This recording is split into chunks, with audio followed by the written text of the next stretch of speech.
ఓం నమో నారాయణాయ.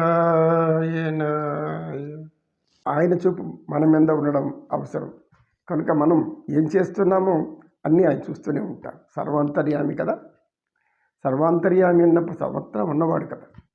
ఇక్కడ లేడు అక్కడ లేడు అని అనుకోవాల్సిన పని లేదని ప్రహ్లాదుడు అంటాడు. ఈ విధంగా జ్ఞానామృతాన్ని ఆనందించేటప్పుడు, ఆస్వాదించేటప్పుడు మనకు ఆ తన్మయత్వమే వేరు. అయితే లీనమైపోవాలి. కావలసింది ఒకటే, లీనమైపోవడం కంటే ఇంకా వేరే ఏమీ లేదు. లీనం కానంతవరకే భౌతిక ప్రపంచం మనకు ఒక అద్భుతమైన శిలా సౌందర్య శిల్ప నృత్య కళా వినోదాలలాగా ఈ భౌతిక సుఖాలు మనల్ని మాయలో ముంచేస్తూ ఉంటాయి.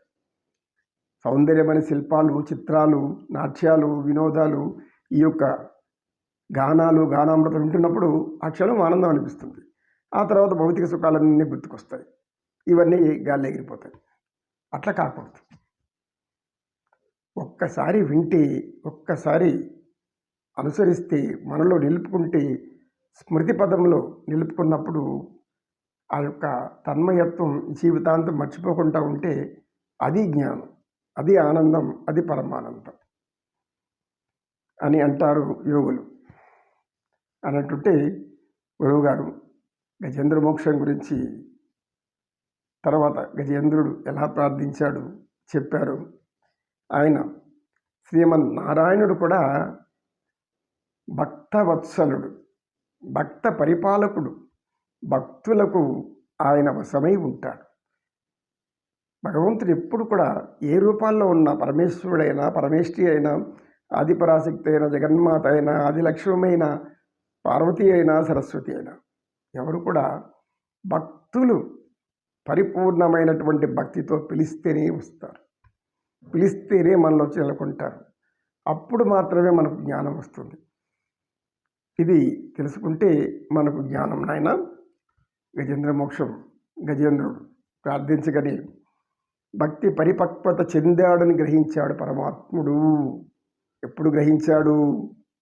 చివరి పిలుపు అయ్యా, ఇది చివరి పిలుపు. ఇక పిలుస్తాను, పిలవలేను. స్వరం ఎక్కడికో వెళ్ళిపోతుంది. ఎక్కడో పాతాళం నుంచి పిలిచినట్లు పిలుస్తున్నాడు. నేను అయిపోతున్నాను స్వామి. నేను మొదట్లో అహంతో విర్రవీగాను. నా బలం చాలా శక్తిది అనుకున్నాను. చేయరాని కర్మలు చేశాను, పాపాలు చేశాను, ఎన్నో చేశాను. అవన్నీ ఇప్పుడుగా వదిలేశాను.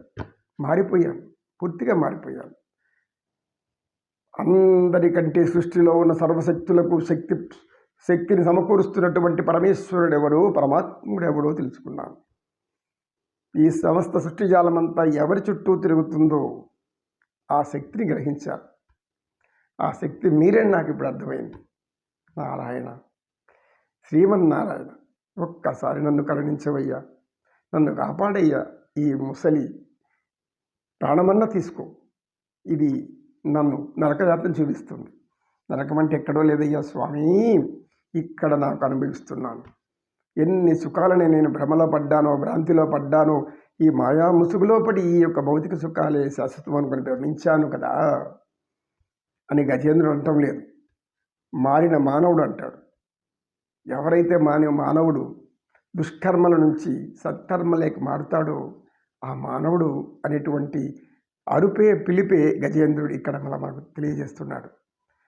భక్తి పరిపక్వత, భక్తి పరిపూర్ణత, భక్తి తత్వత, భక్తి జ్ఞాన ప్రబోధం అంటే ఏంటో ఈ యొక్క గజేంద్ర మోక్షంలో మనం చూడవచ్చు.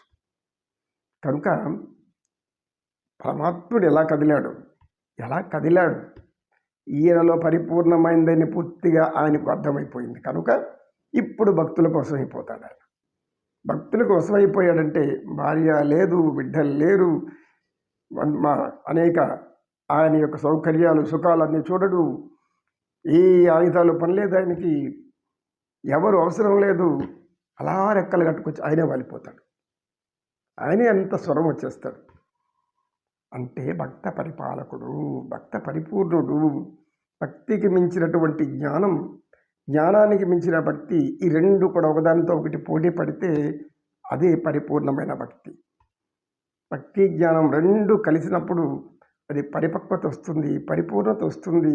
ఆ వచ్చిందా మనకు పరమ పవిత్రమవుతుంది. సిరికించెప్పడు శంకు చక్రయుగమున్ చేదోయి సంధింపడు ఏ పరివారమును జీరడు అబ్రగపతియింబన్నింపడు ఆ కన్నికాంత తమ్మిల్లముల్ చక్కనుత్తడు వివాద ప్రోదిత శ్రీకుచోపరిచేలాంచలమైన వీడడు గజ ప్రాణోత్సాహి ఏనుగుని రక్షించాలనేటువంటి ఆ గజేంద్రుడిని రక్షించాలనేటువంటి ఒక్క ధ్యాస తప్ప ఇక ఆ చుట్టుపక్కల ఉన్న అన్నీ మర్చిపోయాడు. సరసల్లాపాలలో ఉన్న లక్ష్మీదేవిని మర్చిపోయాడు. అర్ధాంగిని మర్చిపోయాడంటే ఇక చూడండి భక్తులకి ఆయన ఎంత వశమైపోతాడు. భక్తులకి ఎలా వశమైపోతాడో కట్టుకున్న భార్య అతి ప్రేమతో అతి పవిత్రంతో ఆయన పాదాలు నిత్యం పాదసేవ చేస్తూ అక్కడ ఇన్ని సర్వాభరణాలు అలంకరించి ఇన్ని చేసినటువంటి ఆమెను కూడా మర్చిపోయాడు. ఇకపోతే పోయింది. ఈయన పోవాలంటే వాహనం కావాలి కదా, కరెక్ట్ మంత్రుడు సిద్ధంగా ఉన్నాడు అక్కడ బయట వదిలేశాడు. ఇక ఇంకేం కావాలి, ఎవరినన్నా యుద్ధానికి పోయేటప్పుడు ఆయుధాలు కావాలి. సుదర్శనం, ఇటువైపు సుదర్శన చక్రం, సృష్టి చక్రం, అది కాలచక్రం, దాన్ని పిలవలేదు. కౌమది అనే గద, ఆ కౌమది గద కూడా పట్టుకోలేదు. నందకం కత్తి, అది కూడా లేదు. పాంచజన్యం అనబడే శంఖము, ఆ శంఖాలం కూడా రాలేదు, పిలవలేదు. వెళ్తున్నాడు కనుక భగవంతుడు ఎలా స్పందిస్తాడో గజేంద్రమోక్షం మనకు ముక్తిదాయకం, విన్నవారికి పరమానందదాయకం. గోవింద గోవింద. అఖిలాండ కోటి బ్రహ్మాండ నాయక, ఆది మధ్యాంతరహిత, సర్వేశ్వర, సర్వము నిండి ఉన్నటువంటి ఓ శ్రీ వెంకటేశ్వర, నీ పాదపద్మములకు శతకోటి వందనాలు స్వామి. పాహిమాం రక్ష మాం రక్ష. కాసంత విశ్రాంతి తీసుకొని తర్వాత చెప్పుకుంటాం. నమో కృష్ణ, నమో కృష్ణ, నమో నమః. కృష్ణం వందే జగద్గురుం.